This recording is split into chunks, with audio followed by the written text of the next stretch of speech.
all the 16,000 wives of Krishna were so exquisitely beautiful that their smiling and shyness were able to captivate the minds even of great demigods like Lord Shiva.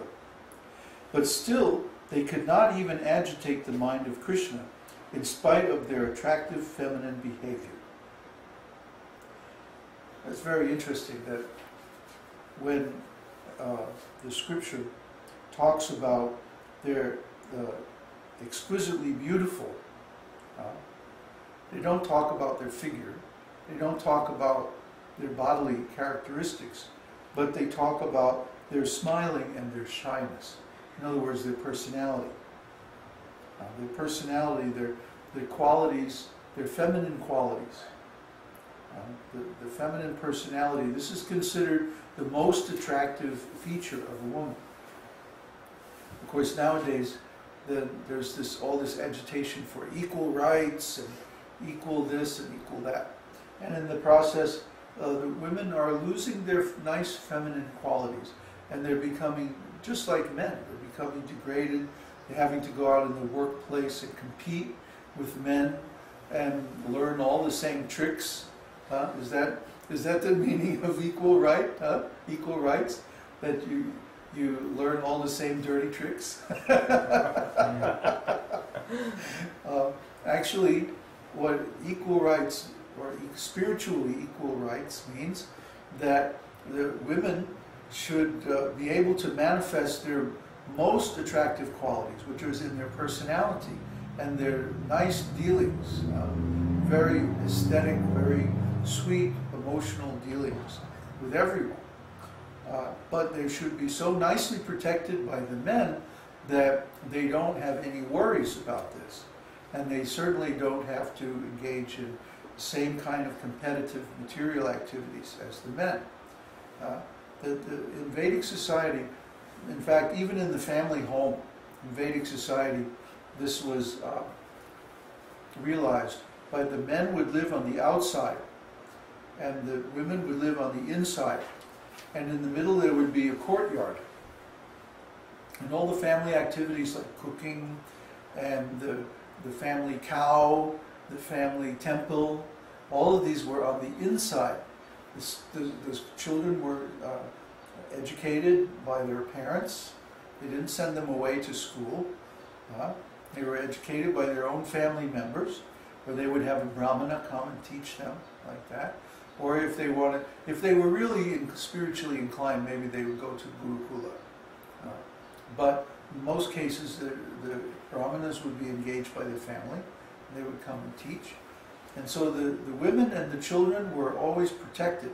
They were kept on the inside. And then the men's quarters and any businesses or public activities were done on the outside of the family home, which was usually a square or rectangular shaped building with a courtyard in the middle.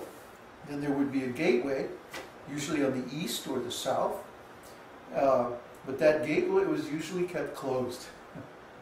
And I've seen villages like this. They're compounds, family compounds in villages in India, and they're very, very nice and pleasant.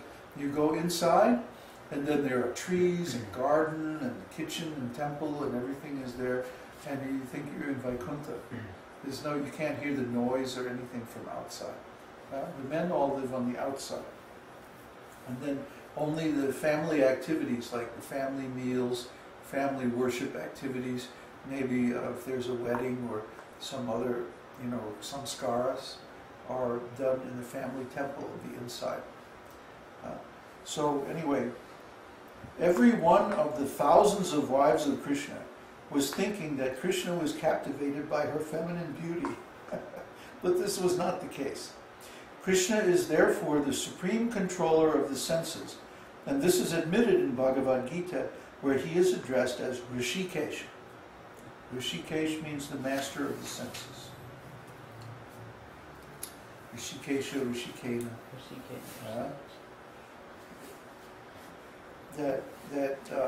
Actually everything is being done by him. We think that, oh, this is my body, and I'm doing this, and I'm doing that, and I'm moving, and I'm going, and doing so much work, and like that. But actually Krishna is doing all of that. He's Rishikesh. Rishi means senses, and Esh means controller, Ishwar. So when you combine them, they become Rishikesh. Yeah. And Krishna, he's so much dedicated to the living entities that he stays with them as a super soul all the time. He never leaves us. We're never alone. Krishna is always there. And then he operates the body. He operates also the mind. The memory and intelligence and the energy of life are coming from him. Prana. And that he's also operating this body. If you think of it, you don't know how you digest your food. You don't know how you're breathing at night when you're asleep, or how the heart is beating, or the nerves or the brain are operating. This is all done by Krishna.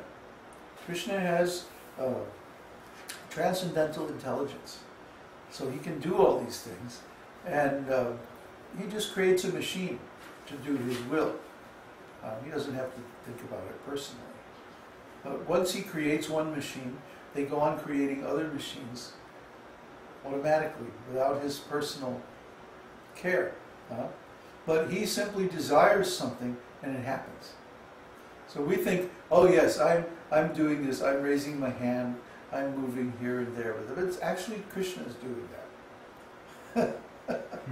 He's like the puppet master, He's manipulating the strings, and then the puppet is dancing, and the puppet might be thinking, oh yes, I'm dancing. But he doesn't see the puppet master. Okay.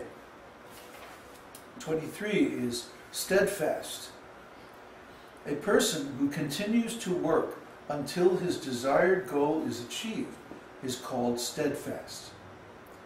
There was a fight between Krishna and King Jambavan, and Krishna was to take the valuable Shyamantaka jewel from the king. The king tried to hide himself in the forest, but Krishna would not become discouraged.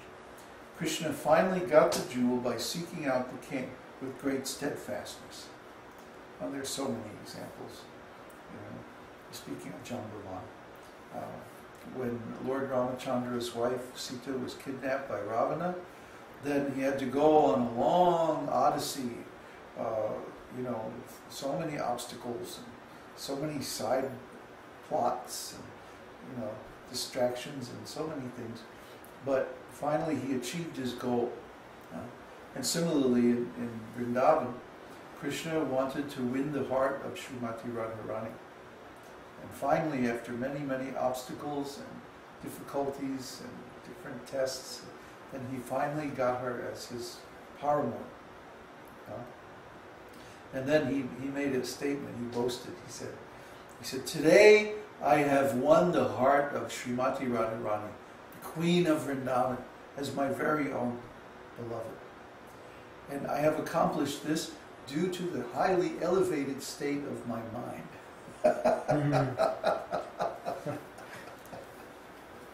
You see, this is how great souls interact with one another.